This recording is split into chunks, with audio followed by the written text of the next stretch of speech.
हुई है, इनको आपको ऐड करना है। चलिए फर्स्ट से शुरू करते हैं। फर्स्ट जो एक्सप्रेशंस गिवन है पार्ट में आपको, ये तीन हैं, A B minus B C, B C minus C A और सी ए माइनस ए बी। तो इनको ऊपर नीचे हम लिखेंगे जैसे कि हम ऐड करते हैं जनरली नंबर्स का, उसी तरह से करेंगे। तो पहली एक्सप्रेशन में लिखता हूं A B minus B C. अब मुझे दूसरी लिखनी है बी सी माइनस सी ए। देखिए लाइक टर्म्स को लाइक टर्म्स के नीचे ही लिखना जरूरी है एडिशन और सब्ट्रैक्शन के अंदर, ये सबसे इंपॉर्टेंट रूल है। अब ये जो बी सी है ना, इसे मैं बी सी के नीचे ही लिखूंगा, और साइन इसका प्लस है तो मैं प्लस ना भी लगाऊं तो ये प्लस ही माना जाएगा। और इसके बाद है माइनस सी ए। अब सी ए तो ऊपर यहां कहीं पे भी नहीं है, तो सी ए की मैं अलग से जगह बनाऊंगा ऐसे। तो ये उतार दी मैंने। अब आते हैं तीसरे एक्सप्रेशन पे, ये है सी ए। तो सी ए को सी ए के नीचे लिखूंगा, तो यहां पे मैं इसको सी ए लिख देता हूं। तो सी ए के नीचे ही सी ए लिखना है। और फिर है माइनस ए बी। अब ये ए बी है तो ए बी के नीचे लिखूंगा, ए बी मेरा यहां पे है, ये लिखा मैंने ए बी, और क्योंकि ये माइनस में तो माइनस में जरूर लगाऊंगा। एक्सप्रेशंस में आपको ये ध्यान रखना है क्योंकि ये आपकी तीन एक्सप्रेशंस हैं। तो तीन एक्सप्रेशंस है, ये तीन लाइनों में अलग अलग लिखी जाएंगी। फर्स्ट लाइन में, सेकंड लाइन में, थर्ड लाइन में। अब इन्हें ऐड करते हैं। देखिए ए बी प्लस का है, ए बी माइनस का है। तो जब प्लस और माइनस की चीज होती है, कोफिशिएंट तो सेम ही है ना, ये भी 1 है और ये भी 1 है, तो 1 A B minus 1 A B, तो ये तो खत्म हो गए, क्या बचा 0।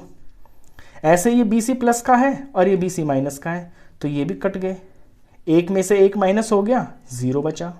ऐसे यहाँ पे प्लस सी ए एक बार है, माइनस सी ए ये भी एक बार है, तो एक में से एक कट गया, तो बचा क्या 0। तो इसका आंसर बना आपका फाइनली 0।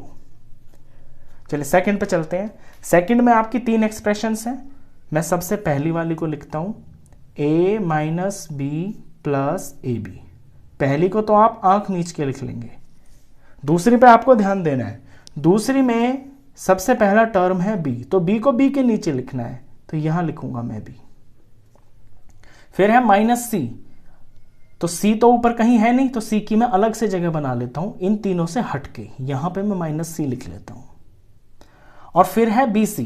अब bc भी यहां पे कहीं नहीं है ऊपर वाली एक्सप्रेशन में, तो मैं bc की भी अलग से जगह बना लेता हूं इन सब से हटके।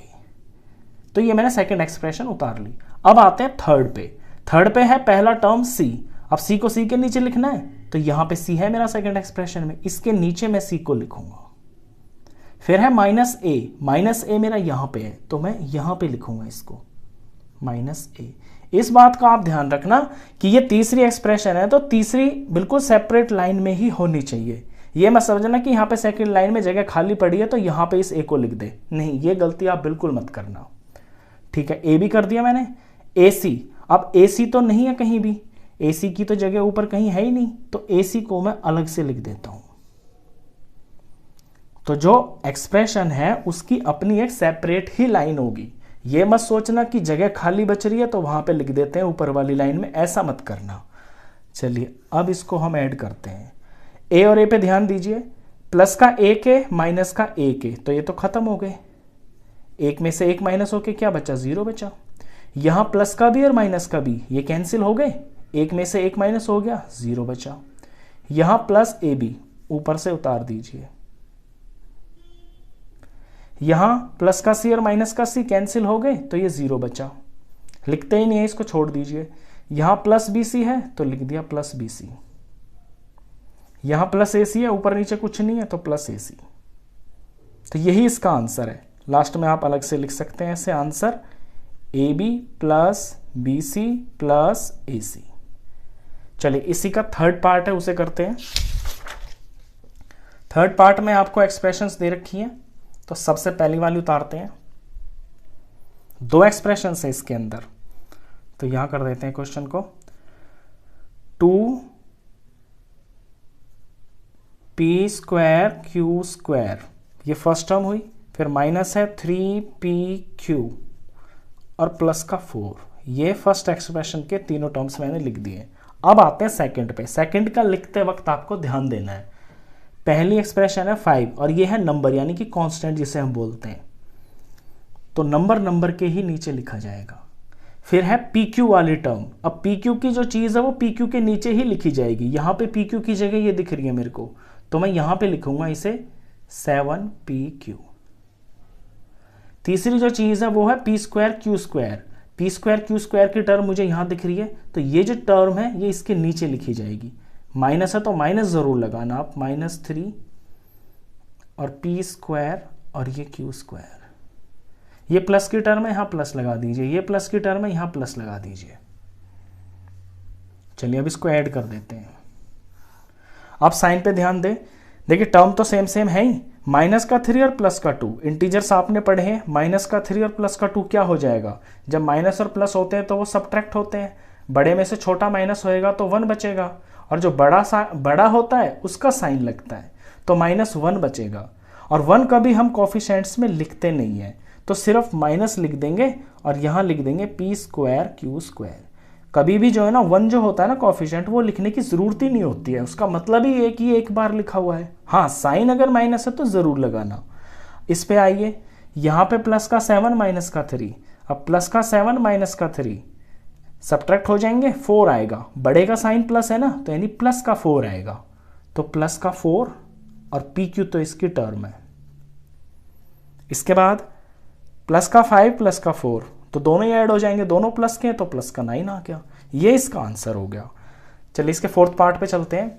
फोर्थ पार्ट में 1 2 3 4 ये 4 एक्सप्रेशंस है।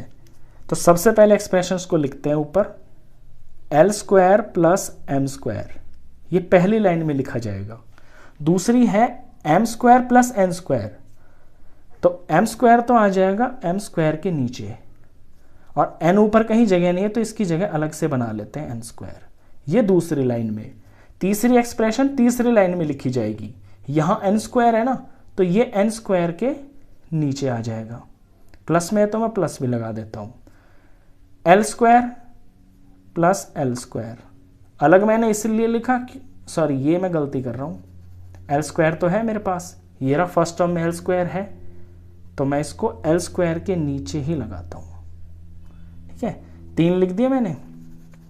अब चौथी पे देखिए, चौथी लाइन में लिखी जाएगी अलग से 2LM, तो LM का तो कुछ है नहीं ऊपर, तो इसे मैं अलग से लिखूंगा, अलग जगह बना लेता हूं इसकी 2LM। फिर है 2MN, फिर है 2NL, ये भी अलग लिखी जाएगी। ये तीनों जो टर्म्स हैं इनसे कोई मैच नहीं खा रही है, तो सब अपनी अपनी अलग अलग जगह लिखी जाएंगी। चलिए अब इसको हम एडिशन करते हैं। देखिए L स्क्वायर और L स्क्वायर, ये एक बार है, ये एक बार है, और दोनों प्लस में है ना, तो ऐड हो जाएंगी। 1 और 1 2 हो गया, तो ये हो गया 2L स्क्वायर। इसी तरह M स्क्वायर ये भी 2 हैं, तो ये 2, तो 2M स्क्वायर। N स्क्वायर 2 बार है प्लस में, तो ये भी 2N स्क्वायर। अब यहाँ पे तो कुछ नहीं है इनके साथ ऊपर, तो एज इट इज कॉपी कर देंगे आप, ये 2LM, ये 2MN और ये 2NL, ये इसका आंसर है। अब इसके अंदर एक चीज और देख रहे होगे आप कि जो आंसर आया है इसके अंदर ये 6 टर्म्स हैं, और 6 की 6 टर्म्स के अंदर 2 आ रहा है, तो क्यों ना 2 को कॉमन ले लेते हैं। जब भी कोई चीज कॉमन आ रही होती है तो हम उसे कॉमन ले लेते हैं, तो 2 कॉमन ले लेते हैं। तो यहां से बचा L का स्क्वायर, यहां से बचा M का स्क्वायर, यहां से बचा N का स्क्वायर, और इसमें से 2 बाहर आ गया ना, तो ये बच गया प्लस LM, ये बच गया MN, और यहां से बच गया NL। बस अब ये आपका फाइनल आंसर है, ये आंसर है। तो इस वीडियो में ये मैंने 4 क्वेश्चंस करवाए हैं, ये चारों के चारों एडिशन के क्वेश्चंस हैं। ये जो पीछे मैं बता रहा था ना आपको कि आप साइन मत लगाना, आप लगा लेना, उससे ठीक रहता है सॉल्यूशन। जैसे ये BC प्लस का था ना, तो मैं इसे प्लस लिख लेता हूं। यहां पे ये C प्लस का था ना, तो ये भी प्लस लिख लेता हूं। तो आप प्लस का साइन भी लगा लेना, ठीक रहता है, उससे एडिशन जो होना होता है, सब्ट्रैक्शन, वो ठीक रहता है। तो इस वीडियो में बस इतना ही। नेक्स्ट क्वेश्चंस के लिए मिलते हैं फिर नेक्स्ट वीडियो में, तब तक के लिए गुड बाय।